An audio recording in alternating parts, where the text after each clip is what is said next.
Yeah, it's just great, isn't it? You know, I'd never ever have known this. Hello and welcome back to Unearth the Past, a podcast that delves into the lives of interesting people. On this week's podcast, I am joined by a comedian and an actor. Ladies and gentlemen, welcome to the podcast, the extremely funny John May.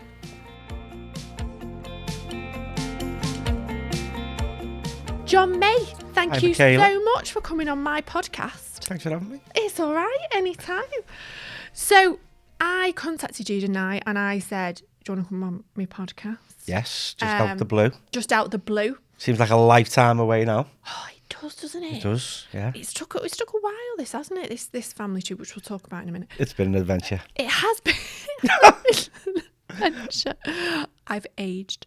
Compared to a lot of people that come on this podcast, you knew a bit about your family tree because, weirdly, one of my old lecturers had written a book. Oh, yeah. I wonder where you were going with that then. Yeah, there's a book called Life on Attle Street. Yeah. And I'm lucky enough to have a copy at home. And it's like, it shows my dad's family, the Moors who come over from Ireland. Yeah. So there's like this book, it's got me granddad in there as a little boy. My great-grandmother, my great-great-grandmother, she's like a proper battle axe, that one. Yeah. But yeah, it's just, and it just shows them in is it like the 1920s? That was it. Yeah. Yeah. Cool, boss. Now, before we actually delve into your family tree, right, I just want to spend a couple of minutes talking about you. So, how did you get involved then in the comedy? So I know you from the comedy side. I also know you're a brilliant actor. How did you get involved in that? Well, I've been an actor for about 15 years. And I've done like loads of commercials, like bits on the telly, films and what have you. And just before lockdown started, I just started messing around doing like comedy videos on Facebook and what have you. And I've done this sketch with these two women. Because I compared getting ready for like the lockdown, like Christmas. Right. Like you're all done for lockdown. Yeah, I'm got to get a few bits. You know, like. Yeah. So I just done this sketch and it just went mad. Yeah. Yeah. To the point where like I'm selling venues out. I sold the Olympia out in Liverpool 2 nights in a row. Like just after lockdown. It's just sell out shows every day. It was great. It was like, what the hell? So yeah. First and foremost, I'm an actor. Yeah. But you've got to carve your own path. Because otherwise I'm waiting around for other people to give me a nod or give me a... So I'm using comedy as a way to navigate to where I want to be. So I'm probably a by far better serious actor than a comedian. Anyway, let's delve into your... Come on, I can't wait. Because we're doing all the pleasantries. Let's just cut to the chase. So we're going to start then on your dad's side of the tree. Go on. And we're going to start with your dad's mum. Okay. Who you know as... Peggy, Margaret Carney. Mm-hmm. And... Allegedly. Here we go. Right. So, I have a copy of Margaret's birth certificate, which I can show you if you would like. Okay. Yeah? Okay. I hope he's got his readers on. Margaret, girl, William Carney. So, William Carney is the dad. Elizabeth Carney, formerly Dowdell. Yeah. Why is her name down as Carney? Ship watchman. William Carney, father, 18 Luton Street. Yeah. So. Is there something in there? Well, where do we start? I think it's funny that her name's Carney. Now, I'm not going to jump ahead here, right? I'm going to do a few. I'm going to take a step back. So, I've got her birth certificate. Now, her birth certificate says that she's called Margaret Carney. You know her as Peggy. Her dad is William Carney. Mum is Elizabeth Carney, formerly Dowdell. We know her as Dowdall, but Dowdell, interchangeable. Dad is a ship watchman. He was present at the birth, and he was the informant. So he went and filled out this birth certificate. And they lived at 18 Luton Street. We know, folks, this is a lie. Let me just get one thing straight here, right? Me and Michaela, like Michaela's doing the family tree and stuff like that, but we've become pals over this. We've become spent pals. hours on the phone. Yeah. I've went to family members, tried to get little bits and stuff like that. But I don't know anymore now. So I'll fill But I knew, you in. I knew this bit. So we knew of this guy called William Carney, right? And we heard a story, I think, from your side of the family. Someone said that we think William Carney died in the docks. Yes. And then somebody else came and sort of looked after the family. When Peggy was 7, another man come along. And... Yeah. But the key to sort of solving this mystery was 18 Luton Street, the address. So I managed to look at the address on the electoral register, and I've got a fairly comprehensive picture of who was living at the address. William Carney never lived at 18 Luton Street, but Elizabeth Dowdall did. As Peggy Margaret was born in the September of 1922, Elizabeth Dowdall, Margaret's mum, married somebody else that same year in the March. So she would have been, we've worked it out, probably about 2 months pregnant when she marries another man. And so you'd think, pregnancy, we'll have to get married. Yeah. Yeah. That makes sense, I suppose. That totally makes sense. The only thing is, the man she marries is not William Carney. She marries another man. I hope you're following along. She marries somebody called Kane. William Kane. William Kane.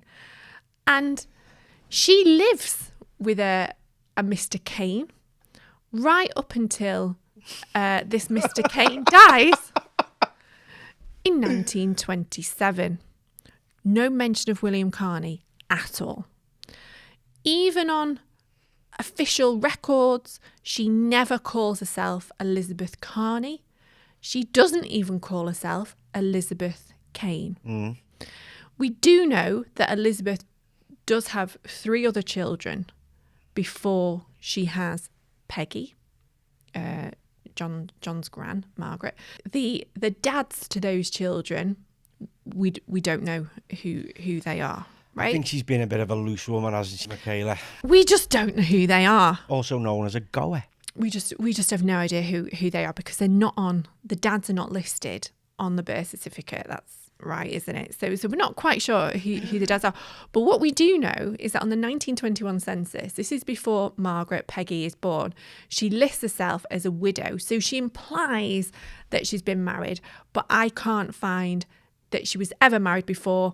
And when she does marry William Kane in the March of 1922, she's listed as a spinster. So she states that she's never been married. But on the 1921 census, she calls herself a widow.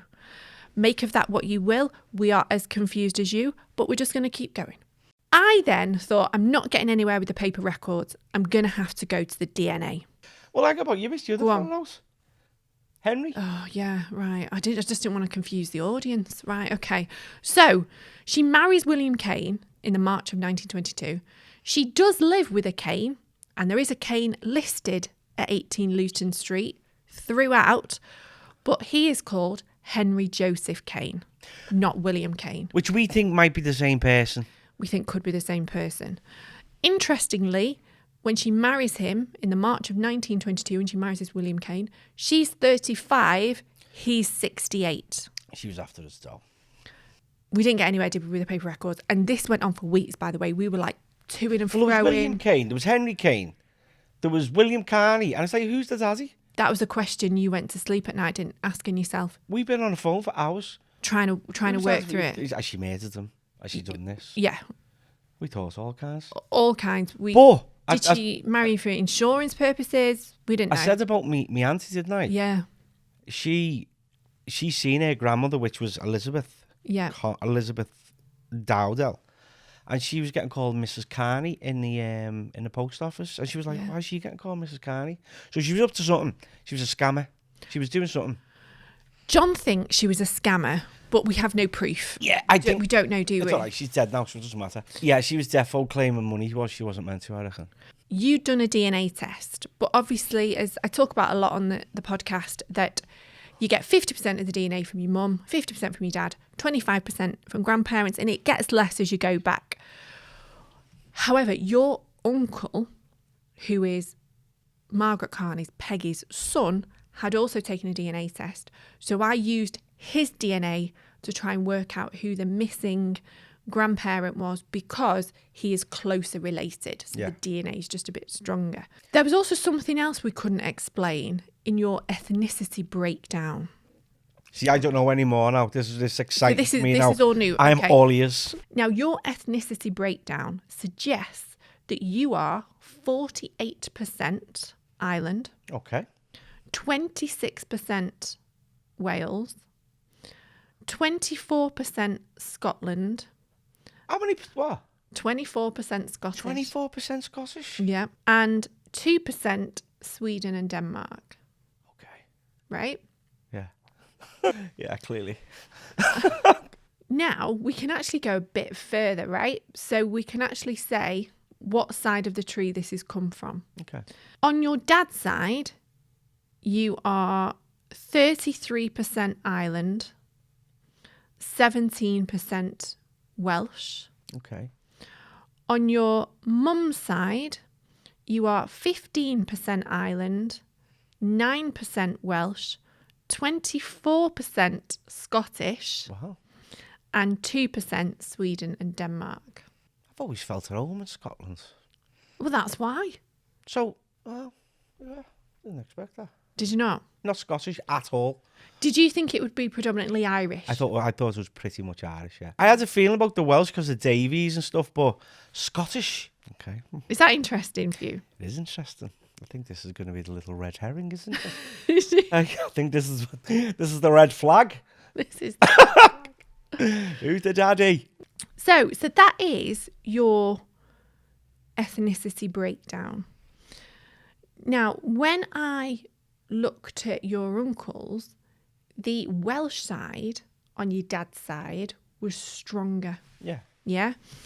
And what I was able to do, I was able to go through your uncle's cousin matches. That's everybody that he shares DNA with.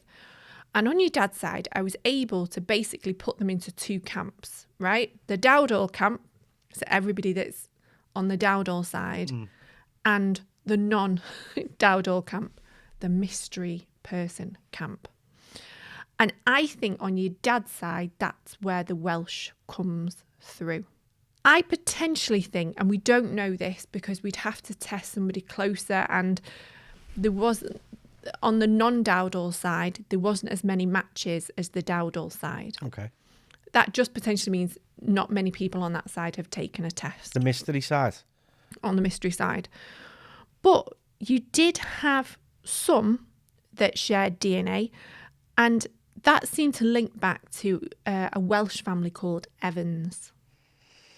Good Welsh name, that's strong. Strong Welsh name. I then looked at everybody on that side, trying to find a common ancestor that you are descended from, that I couldn't place within your dad's family tree, to think about potentially who could it be. We don't know for definite. As I say, we need more people to test. We'd have to test somebody closer, but who could it be? And there was a guy who was living in the area at the time. Mm. His family had moved from Wales. He was working on the docks. So I can place him in the Liverpool area. He is the right age, so he would fit the profile, and he was working on the docks at the time, and we know he was living there. We know that you share DNA with that side of the family because you've come up with cousin matches. So this guy is a strong candidate. He is, yeah. But he's not Carney, he's Evans. Oh, so his name's Evans. There's a Welsh element to your tree that we can't place. Okay. And you are definitely related to the Evans side. The Evans doesn't fall on the Dowdall side, so it is on the side we don't know of. And yeah, it's looking pretty strong that it is an Evans. We'd have to test. Evans? He never married, and he never had any children. So I he just never think married, it's mad that never my had any children. nana's mum, she's probably had a one night stand with someone, and 100 years later, you've pinpointed the guy, potentially. Now It's a revelation. it's a bit of a revelation. Now, I'm going to stick with the Dowdall side. Okay. Now, Elizabeth Dowdall had a brother, and he was called Henry. Mm-hmm. And Henry was born in 1888, so he was 3 years younger than Elizabeth. 1888. 1888. Now, when World War One started, he would have been about 27. Okay. And I found an article relating to him in the newspaper that I thought I'd show you. Really? Yes. So this is my Nana's uncle, isn't it? So this would be your Nana's uncle. And what year is this? So this is 1917, during World War One. So I'm going to pass this article. If you can just read it out loud, you don't need to sort of read it all, but if you can just give us a sense of what it's saying, that'd be great.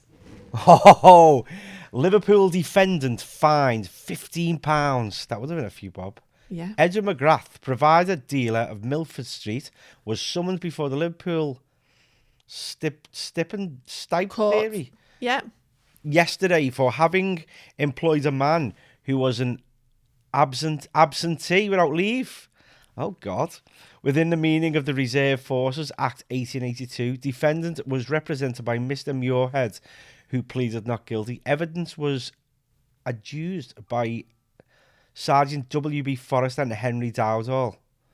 The man in question had an exemption to May 15th and was called up at May 18th. An extension was given by the recruiting officer to May 31st. The defendant employed Dowdall until the something office got hold of the man July 13th and posted him in the KLR a fine of £15. So he was a bit of a shithouse. Not quite. So what's happened is he has been given some leave, right? But rather than go back to the King's Lancashire Regiment, which is where he should have been, he doesn't go back. He disappears and gets a job. Oh, God. So I come from a long line of shithouses. So he basically doesn't, when he should have been called up, doesn't go back. He gets a job. And then it's found out that he's been employed by somebody when he should have been back. And this person... He was probably embarrassed about his sister. Well, You're probably all giving him jib for being a bit of a, you know... So that's Henry. Yeah. That's Elizabeth's brother. Now, Henry marries a girl called Mary. And they have another son. They have a son, called Henry, which would be Peggy's cousin. Okay. His dad, we know, served in World War One. Goes missing, but then does get dragged back. His son would go on to serve in World War Two in the Merchant Navy. Okay. Yeah. Now, on the 20th of April, 1942, Henry is posted on board a ship called the Avila Star ship, and he's a greaser, which basically means he works in the engine room. Wow. He's an engine attendant. What a job that would have been. The ship left Liverpool and it headed for Buenos Aires. It left Argentina, should I say, in July, and it had on board a crew of 166. There were 30 passengers on board. 10 of those passengers were women, and the passengers were on board because they wanted to volunteer in World War II. So they were coming over from Argentina, they were going back to Liverpool, and they were going to volunteer. Now, on the evening of the 5th of July, it's just gone dark. There is a warning at this point that potential submarines are spotted around. So what boats are doing at that time, John, is they're zigzagging across the water to try and avoid being detected. But unfortunately, a submarine spots the boat and fires a torpedo.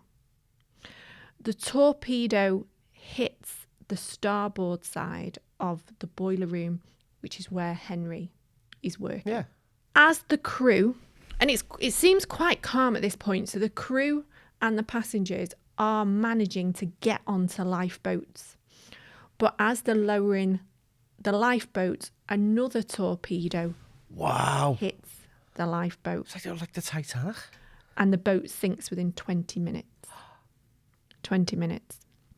News of this obviously gets back to Liverpool that the boat has sunk. Yeah.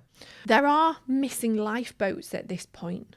And in fact, one of the lifeboats, believe it or not, full of passengers, is on the water for 20 days before it's rescued. Henry's parents are obviously beside themselves. They don't know whether he's on a lifeboat, whether he's been killed, and they don't find out until the September what's happened to him.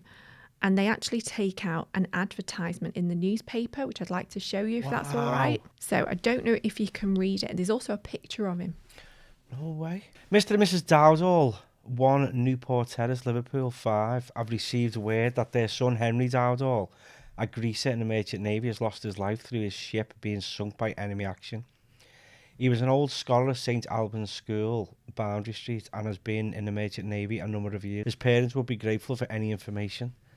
Wow. No way. So did he die? Yeah. Oh. Yeah. Thought you were going to say he was on one of them boats. No. So where is this, around Buenos Aires, was it? Yeah, so this is just off the coast of Argentina. And I think Incredible. on another article that I found, when the torpedo hit the engine room, he died in the explosion, so he never made it onto the boats. Henry Dowdall wasn't the only member of your family that worked on board the ship. In fact, all the male members of your family, apart from a couple, tended to work on the docks or on the ships, which I think that's something that maybe you would expect. Yeah, well, that's where you were from, wasn't it? Of course, absolutely.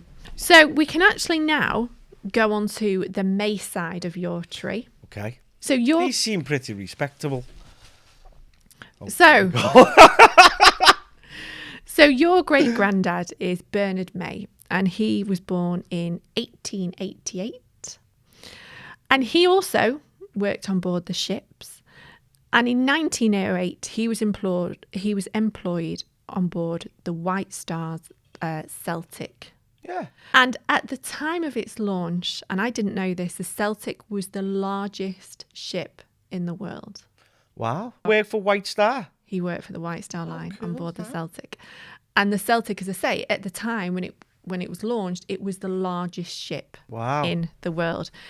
She could carry 3,000 passengers and 350 crew. And this was luxury, John. I mean, it must have been, you know, you think about the Titanic. This is a few years before that, but Titanic White Star? Yeah, the Titanic was White Star. So this was sort of the predecessor to and there was like the big four, and this was one of the big four. And these 4 ships, every time they released this is cool. It was like the biggest ship in the world. This ship had electricity, spacious cabins, a library, a dining room with a beautiful glass roof, a promenade deck, a veranda cafe, a lounge. So is there any pictures of this ship? I'm going to go home and have a Google of this. Now, your great-granddad married your great-grandmother, Margaret Mary Moore. Yes. On the 28th of December 1911. And their marriage certificate shows that his dad, which would be your great-great-granddad, was also called Bernard. There's a lot of Bernards on this side. This may get complicated. Was also called Bernard. I found Bernard Senior, should we call him? Yeah, your great-great-granddad, on a couple of newspaper articles. Did you? Where he actually, believe it or not, receives awards for saving people. Really? Yeah. Oh, that's just made me feel dead nice. So on one of them, he lowered a rope down to the dock and saved a man who'd fell in. When I looked into your great-great-granddad, right, and I wanted to try and find out what he died of, because I knew by 1911, when his son gets married to Margaret Mary Moore, he's deceased. I discovered that he was born in 1859 and he died in 1897. And I have a bit of information that I've found out about his death. So he was employed as a fireman on board ships that were coming in and out of Liverpool. Okay. On the 13th of October, 1897, just after 6 o'clock in the morning, he is on board the ship, and the ship is called the Gulf of Lions, and it heads off on its voyage. He was paid £3.15 a month, which equates to roughly £320 today. And on the 20th of December, the next time I find the ship, it's docked in Peru. Okay, so it's gone from Liverpool to Peru. Now, while in the dock, Bernard sadly slips from a railing on the ship and he falls into the dock, and that's how he died. Wow. He's buried in Peru. Really? Wow. but he does have a grave at Ford Cemetery, but he's not actually in it. No way. How cool's that? Is there anything there in Peru? Or is it don't just know. like a... I couldn't even tell you. I imagine there would be, because he's buried in Peru. That's mad. Do you know my dad actually fell in the dock as well, Bernard May? Really? He nearly died, yeah. Wow. Yeah, it was the year before we were born. So wait there. My great-great-grandfather is buried in Peru. he's buried in Peru. That's cool. Isn't it? Yeah. That's exotic, isn't that? Yeah. Do you think, when you... Isn't it mad, like, you've got no idea about these things? It's cool, isn't it? It's exciting, isn't it? Yeah. Boss, well in. Yeah. When you thought, though, you had an ancestor that died in the dock, Yeah. do you think that might have been that story that's just got a bit lost down the generations? Well, my nana was told her dad died in the docks. Right, okay. That's a different side. But then the same fella saving people out the dock. My dad nearly died in the dock. Yeah. Must have been a common thing. Well, so this is obviously your great-great-granddad, right? If we go a step further back to your great-great-great-granddad, right? He also died young. I looked into his death and he died at 40. Go on. Was he another Bernard? Bernard. Mm-hmm. Bronchitis. Oh, God. Yeah. And a year before he passed away, I found an article relating to his son, which I'm going to show you now, if that's okay. Bernard, your great-great-granddad, who died in Peru, this is his brother. This is relating to his brother. On the body of Charles, son of Bernard May, a labourer living in 1 Court Clement Street, about a fortnight ago, the deceased, who was between 2 and 3 years of age, was left by his mother playing in the yard when his clothes were by some unexplained means he was so severely burnt that he died. Oh my God. Oh, that's really sad. So he was 2 or 3 and he's caught on fire by accident and died. Yeah, and then the year after, his dad dies at 40 of bronchitis. We've spoke about your great-great-granddad who died in Peru. And I mentioned to you that he'd saved a couple of people. So we know that he'd lowered the rope down and saved a guy in the dock. Yeah.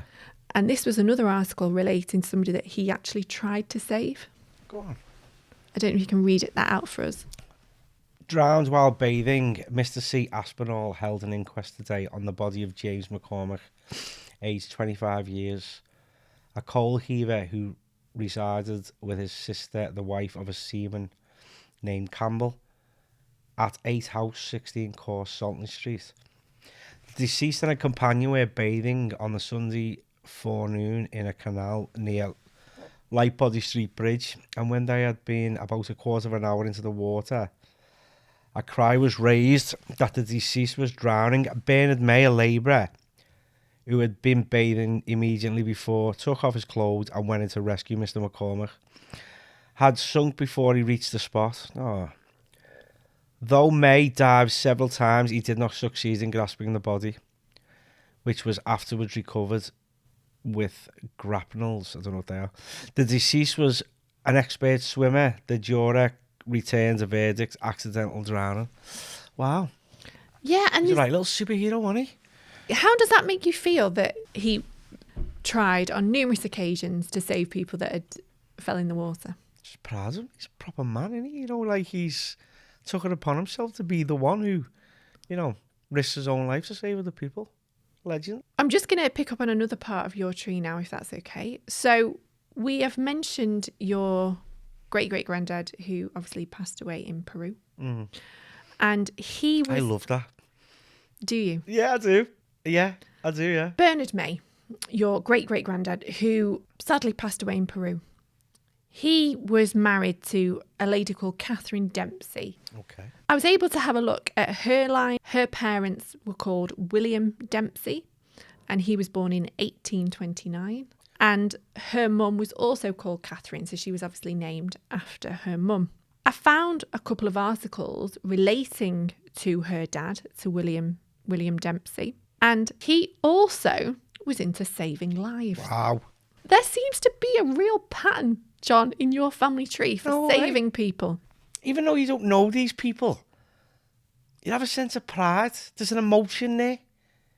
Do you know what I mean? You can feel it.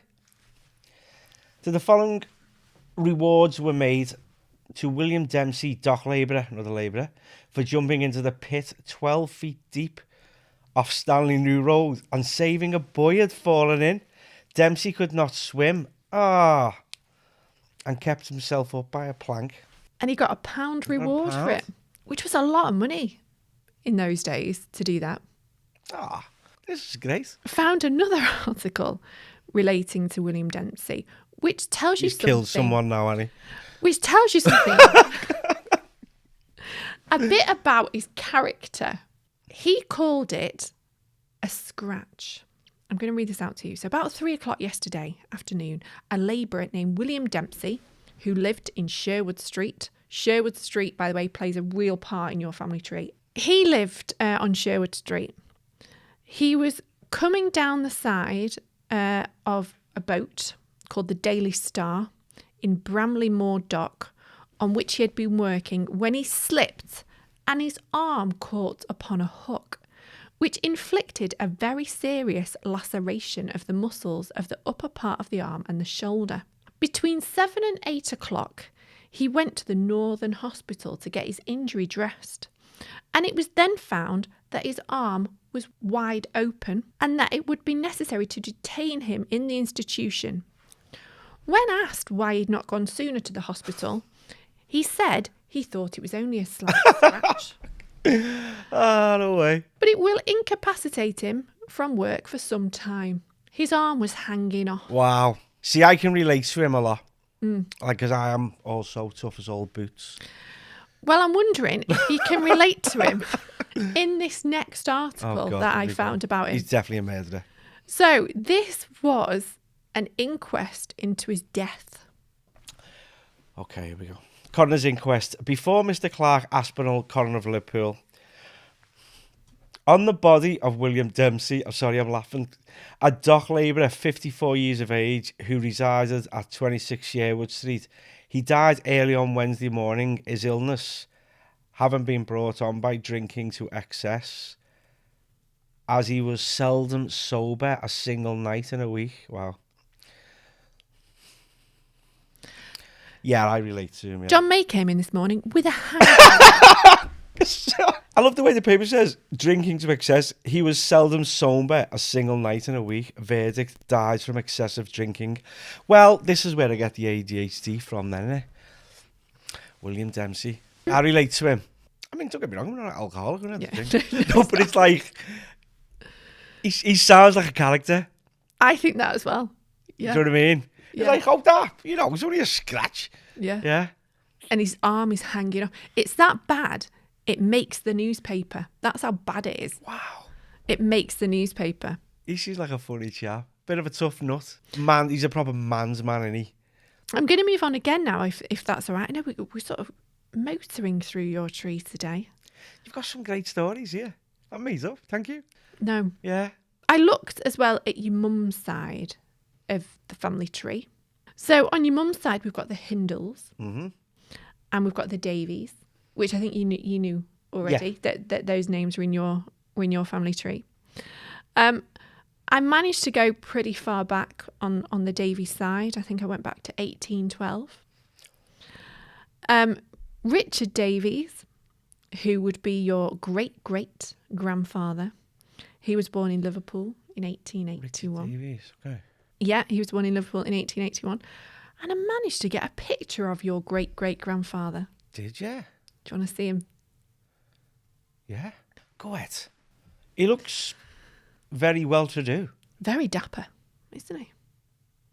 How the hell have you got this? How? That's amazing.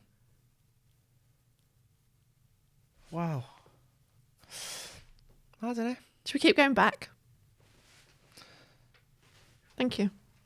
Can I have that? Of course you can. This has a weird feeling. This has like a weird effect on people, doesn't it? Do you want to see his wedding pic? These have got dough. Where are these from? Liverpool. Is this him?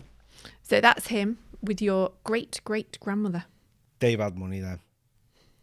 They haven't been skint, have they? Didn't live in the tenements. This is incredible. It My is. dad's side, you can tell, like, there's a lot of characters that are funny. There's banter. My mum's side's very, like, Scotty Rhodes, brash, like, very... Did you think that from your mum's side? Oh, absolutely, yeah. My nana was like... Better be careful what I say. She was. Let's say she wasn't warm. No, Okay. she wasn't warm at all. If we go down to your great-granddad, yeah, who was a guy called James Davis, who was Yeah. born in 1909, he married a lady called Ruddock. Elizabeth Ruddock. Yes. And I was able to go again down that side of your family tree. But I've managed to get a picture of your great-great-grandfather Ruddock. Would you like to see him? Oh. Looks a bit like my brother Terry. He actually does. There's a thing in work, and they got all the Right. names of the people who worked there, and there was a girl, Sharon Ruddock. Right. I went, and I seen her, and I went, because like we seen a little bit of this, Yeah. it was like, I might be related to you. And she went, Yeah. oh, I don't know. And it turns out we are. Well, I've managed to trace that side of your tree back, way back, and your family end up here. In Manchester. So when we trace them right far back, we end up in Manchester. So Thomas Ruddock was born in 1818 So they're from Manchester. in Manchester. So the Ruddocks are from Manchester. So the Ruddocks descend from Manchester. Oh, God. I mean, it's not far, like, but still. What's them days? Yeah. How do you feel about that? Because I imagine that, Liverpool fan, Yeah. Manchester. How does that sit in your family tree? Nah, I've got nothing against Manchester. Wow, so I'm a bit mank. You are? I did live in Manchester, but I didn't like it. I left. Did you? Yeah. Did you live in Like Manchester? 3 months. Wow. I was living with this girl, left in the middle of the night. Oh I my couldn't handle goodness. it here anymore, I'm sorry. We are nearly getting to the end. We've got 4 minutes left. I just want to ask you a couple more questions. How have you found it today? It's an unusual feeling. Because I don't know these people. But they build up who I am. So they are what become before me. And if it weren't for them, I wouldn't be here. I don't know them. But like, I'm proud of the guy who was saving people. I think the fella who's... is it Bernard, was it? Yeah. No, Dempsey. Dempsey, He was a William character. Dempsey. I could just see him in my head. You could write a comedy about that guy. And yeah, it's just I've got this knowledge now. You know, and it's amazing. Yeah. If you could tonight invite anybody from your family tree, maybe somebody we spoke about, maybe somebody we haven't, for dinner, who would it be, why, and what would you cook? It'd be William Dempsey, Yeah. but he could only stay for one night because he'd probably do me head in. Okay. And I'll probably just get him a bottle of vodka because he probably wouldn't want to eat anyway. John May, thank you so much for coming on my podcast. Oh, Michaela, thank you. I hope you've I'm going to enjoyed miss it. you. I'm going to miss our chats. Honestly, Elizabeth Dowdall.